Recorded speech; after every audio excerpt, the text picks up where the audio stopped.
Although never known as a wealthy man, he proceeded with plans to buy this residence, the country estate of Mount Pleasant, one of the finest mansions in America.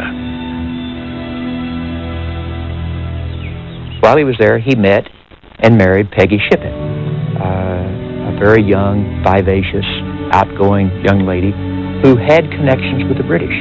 Her family was a loyalist family.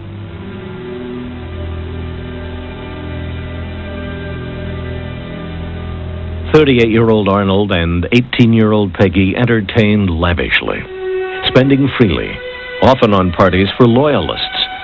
It was too much for Philadelphia patriots to bear. The proud general was court-martialed in the winter of 1780 and found guilty of 2 charges of misconduct. His punishment was limited to a stern reprimand from Commander-in-Chief George Washington.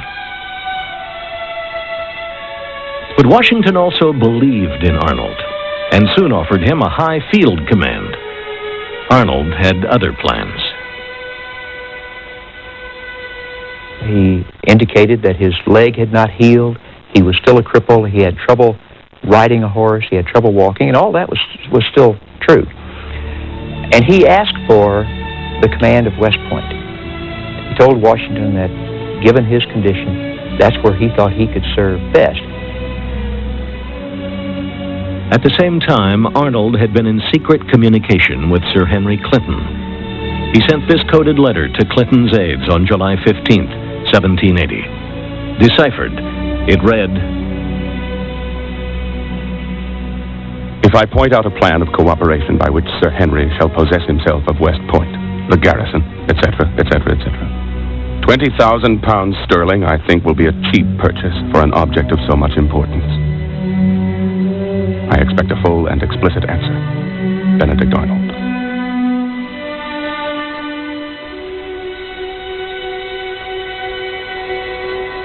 Two and a half weeks later, on August 3rd, 1780, Washington made Arnold the commander of West Point, the key to the continent.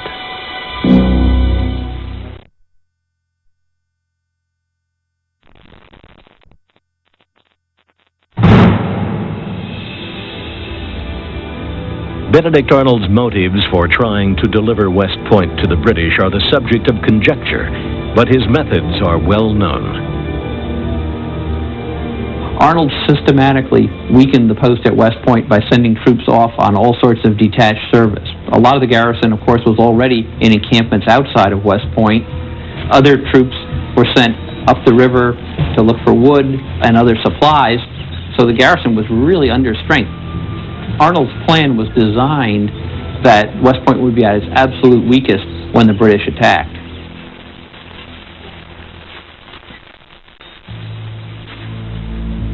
Arnold's connection to General Henry Clinton was John Andre, now serving as one of Clinton's key aides with the title of Adjutant General.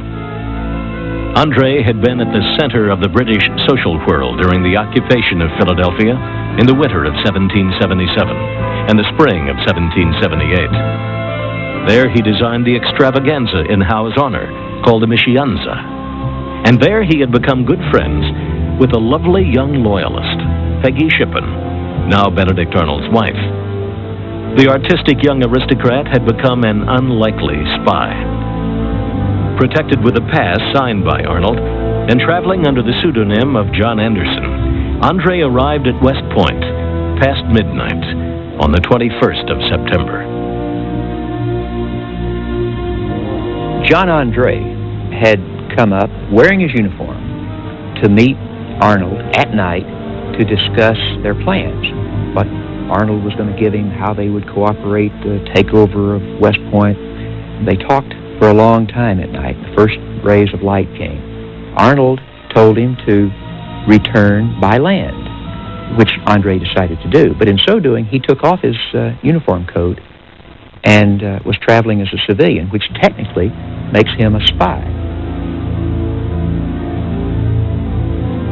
The next morning, just a few miles from British lines, Andre was captured by Patriot-sympathizing highwaymen. In his boot, they found detailed plans of West Point.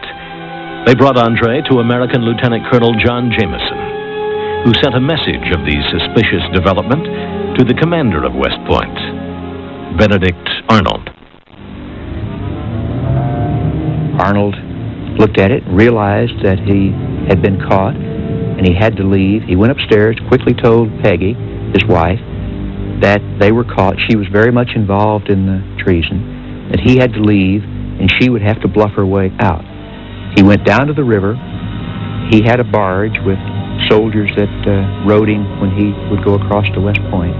He had them take him downriver, south, to the British lines, leaving his aides and all the others thinking he had gone to West Point. But the Arnolds had company that morning of September 24th. With no knowledge of the treason, George Washington had come to visit Arnold and to inspect West Point. He and his aides sat down to breakfast without Arnold or Peggy. Later in the day, another messenger arrived. This one bore the plans and information about West Point in Arnold's handwriting that had been found in Andre's shoe, as well as a letter in which Andre identified himself as the mysterious man in captivity known to the Americans as John Anderson. Arnold has betrayed us. Whom can we trust now? George Washington. Peggy, who has known that Arnold was a traitor and now knows that Washington knows, starts having hysterics upstairs. She begins to cry that there's a hot iron on her head and they're going to take her baby away from her.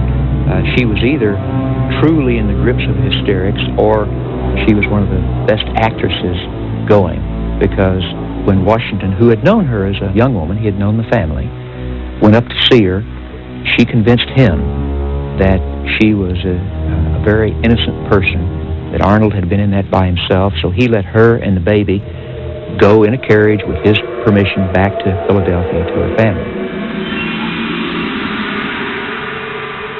Washington increased security at West Point, and its capture by the British was averted. John Andre was sentenced to death by hanging. The day before his execution, Andre drew this self-portrait. British General Henry Clinton tried to bargain for Andre's release, but Washington would accept only one man in exchange, the man that Clinton refused to give up, Benedict Arnold. I am reconciled to my death, but I detest the mode. John Andre, moments before his death. While waiting and standing near the gallows, I observed some degree of trepidation, placing his foot on a stone and rolling it over, and choking in his throat, as if attempting to swallow. Dr. James Thatcher. Andre, dismissed by many as an aristocratic dandy, impressed those who witnessed his death by his quiet courage.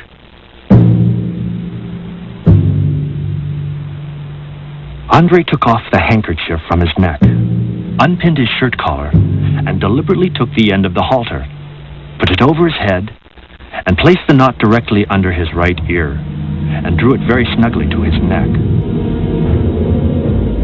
He then took from his coat pocket a handkerchief and tied it over his eyes. In a few moments, he hung entirely still, a witness at Andre's execution. The British were very bitter about this and said that no European state would have treated him as a spy. He was a negotiator.